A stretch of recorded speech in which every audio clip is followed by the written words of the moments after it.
I'm out. No! Yeah. No, get back here. You've got 9 more cards coming. It's no good. Yeah, it's you no wouldn't good. get anything from me, you know that. It's no good.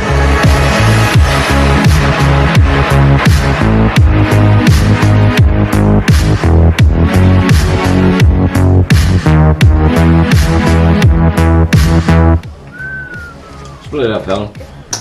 I had 27, you had to drop. I know. I had 27 and a half. It was no good. No good. Yeah, that was quite the fold, I wanted man. that 4. You flashed that. It took me a while to do the math, but I'm like, that's a strong hand he just mucked.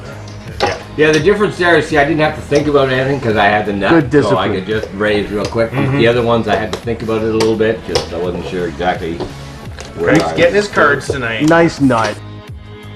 Little confused? Well, you should be, because you just witnessed the end of a little game we like to play called 727.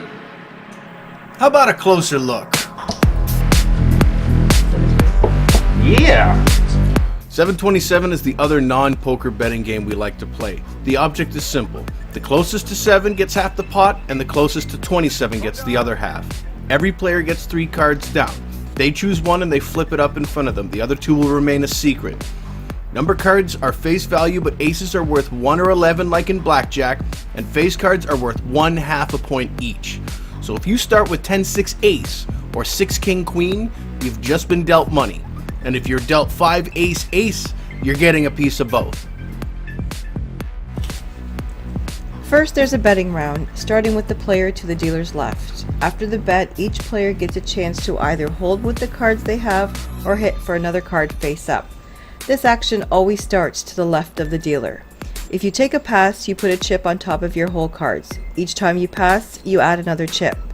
If you pass 3 times, you have to stand with those cards. You are frozen and either you keep up with the betting or you fold. If you reach a hard 10, you have to go for the 27. You do not qualify for low anymore. So 5, 4, and ace means you have to go high. If you hit to a hard 30 or higher, you've busted and you have to immediately fold. So if you're dealt 3 10s at the beginning of the game, that's it, you're gone. Remember, an ace can be worth 1, so make sure you've actually busted hard 30 before you muck your hand. That's a big card. That's 25 in front of you, sir. I'm good. He's good. The beauty of 727 is the betting doesn't stop until everyone has frozen their hands, so you can usually expect 5 to 6 rounds of betting. But if you get a loose player hitting face cards and aces all night, this game can get expensive. I've watched people take 11 cards before. That's a lot of bets and a huge pot. After a few rounds you will get an idea if someone is going high or low, but look out for that player who freezes without taking any cards, because they could have anything. Once the betting round is done, the remaining players show down the rest of their cards. Whoever is closest to 7 or 27 wins that half of the pot. You can win both if you have the right cards, and if everyone pushes past 10, the closest to 27 will win the whole thing. Now you're probably saying, well, what happens if someone has 6.5 and another player has 7.5? They're both 0.5 points away from 7. This is true, but the smaller value always has more power. So 6.5 will beat 7.5, but 7.5 will beat 6. And that's 727.